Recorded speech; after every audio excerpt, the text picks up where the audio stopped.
pense digital, on pense tout de suite à la centrale qui va alimenter la voie.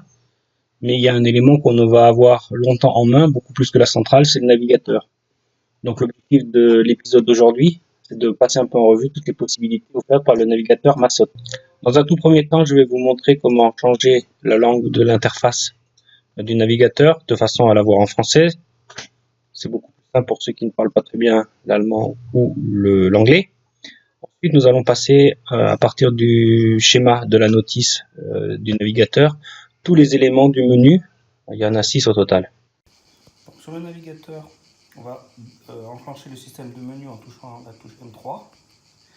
Et ensuite, il faut qu'on descende à l'aide de la touche M1 jusqu'au menu qui s'appelle Navigator Configuration en anglais, configuration du navigateur. Donc, je valide avec la touche M2. Et là, pareil, je descends jusqu'à choisir le langage. Je valide. Et là, maintenant, mon navigateur est en français, ce qui va pouvoir nous aider facilement à naviguer à travers tout ça. Donc, je reviens ici. Et là, ici, c'est l'écran traditionnel où vous pouvez choisir votre locomotive et la faire avancer à l'aide de la molette. Donc maintenant, on va passer en revue le menu, étape par étape, pour voir à quoi ça sert. Donc voici la notice du navigateur Massot, que j'ai traduite en français. Par principe, on est en mode de conduite, ce qui vous permet de faire avancer et reculer votre locomotive. À partir de la touche M3, vous accédez au sous-menu, qu'on trouve ici sur la partie gauche du schéma. On voit que il y en a 4 et on va les passer en revue. Donc sur le navigateur Massot, quand on est au démarrage, pour accéder au menu, la touche M3. Et là, ensuite, à partir de la touche M1, on peut faire défiler les menus, tout simplement. Donc ce qui va nous intéresser, c'est surtout la partie configuration du navigateur. Le reste, on va voir qu'on peut trouver des moyens plus simples que d'utiliser les menus de cette télécommande. Alors, le premier élément du menu s'appelle unité multiple. Alors, on l'a déjà vu dans l'épisode 12, consacré à cet élément particulier du système Massot.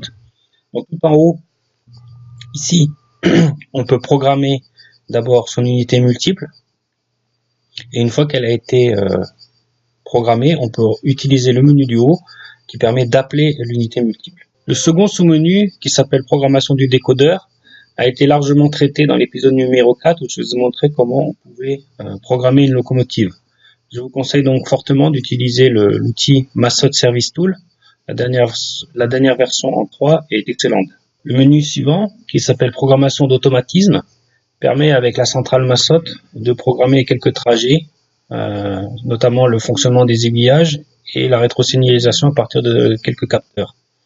Pour ma part, j'utilise essentiellement Train Controller, qui est un logiciel 1000 fois plus puissant que les options proposées par cette centrale Massot et accessible à travers le navigateur. Alors dans le menu configuration du navigateur, on voit qu'il y a au total 8 menus.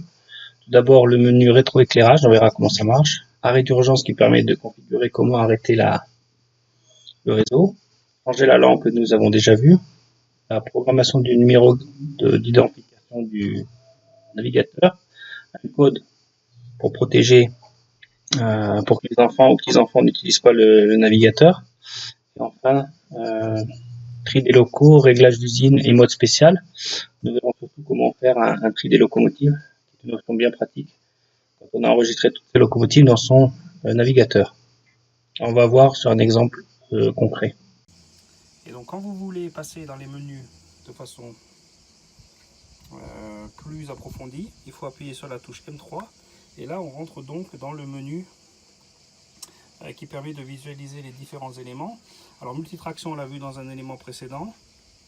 Le programmation du décodeur, la programmation automatique. Alors le plus intéressant, c'est la programmation du navigateur. Je valide. Et là, vous pouvez passer donc en revue les différents. Et donc là, on voit ici au niveau de la rétrosignalisation, vous pouvez le faire faible. 1, 2 ou 3. Bon, je vais le laisser sur 1. Ensuite, vous avez la partie arrêt d'urgence qui va vous permettre de définir quand est-ce que vous voulez un arrêt d'urgence. Simplement le bouton de droite le bouton de droite et le bouton reset, etc. Donc, je reviens. Oui, c'est assez simple de naviguer. Donc je vais montrer déjà le changement de langue qui permet de passer d'une langue à une autre. Là, je suis revenu en anglais. Je reviens en français. La programmation ici qui permet de savoir quel est le numéro du bus que vous utilisez et quel est le numéro. Donc là, je suis sur le canal 2.